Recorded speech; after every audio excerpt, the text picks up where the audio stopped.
There was a highway robber, a thief, very famous at his time. He was in love with one girl, and he had the habit of sneaking into her house some way and watching her, observing her for some time. And in night, he would go and attack caravans, Hajj caravans, travelers, and he would strip them of their property and their wealth and their belongings. He was notorious to the extent that a lot of the caravans most of the time would change route to avoid that area. One night he climbs up the wall of the house of that girl that he loves, and he sneaks into the house, and as he was making his way into the house, someone was praying Qiyam al-Layl. Someone was standing before Allah subhanahu wa ta'ala and praying at night alone, reciting the words of Allah subhanahu wa ta'ala. أَلَمْ يَأْنِ لِلَّذِينَ آمَنُوا أَن تَخْشَعَ قُلُوبُهُمْ لِذِكْرِ اللَّهِ. Hasn't the time come yet for the believers that their hearts pay heed and feel humility to the words of Allah? Hasn't that time come yet? And the words shook him and grabbed his heart, and he was moved deep inside. It hit a chord. He started thinking about these words, and he forgot the main reason why he came to this house. And the only response that was on his tongue, his spontaneous response was, Bala ya Rabbi qad an. Indeed, my Lord, the time has come. And that moment he changed.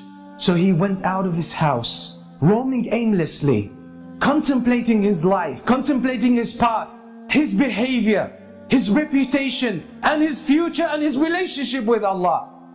He ended up with a group of people who gathered together, and they lit a fire, and there were travelers, strangers. He asked their permission to join them.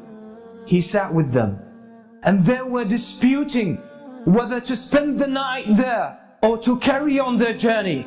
And one of them said, we should stay here because there's that famous thief, that famous robber, that's his area. And if we carry on traveling, we might, or he might jump on us, and we'll be in trouble. So let's spend the night here, then we will set off in the morning. And the name they mentioned, the name of that thief was this very person. It made him think to himself, what did I do that people fear me that much? What kind of curse I have become to humans, to humanity, that people don't even feel safe about their lives and about their property because of me. All of this made him question his life, question his way of life.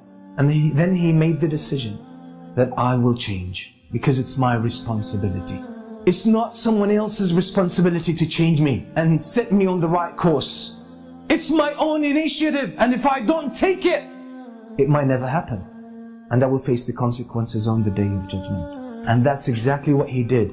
And he became one of the famous scholars, one of the famous worshippers in the history of Islam. And that's Al-Fudayl ibn Iyad. That's the story of Al-Fudayl ibn Iyad. Until today, the books that talk about our relationship with Allah subhanahu wa ta'ala, how to purify ourselves, how to become better Muslims, better believers, have dozens of his beautiful statements full of wisdom. Who was one day a thief, famous one. What does that tell us? What lessons can we take from this story? Is that it's our responsibility to change. Life in general is about change. Life is a game of change. أَلَمْ يَأْنِ لِلَّذِينَ آمَنُوا أَن تَخْشَعَ قُلُوبُهُمْ لِذِكْرِ اللَّهِ وَمَا نَزَلَ مِنَ الْحَقِّ وَلَا يَكُونُوا كَالَّذِينَ أُوتُوا الْكِتَابَ مِنْ قبل فطال عليهم الأمد فقست قلوبهم وكثير منهم فاسقون اعلموا أن الله يحيي الأرض بعد موتها قد بينا لكم الآيات لعلكم تعقلون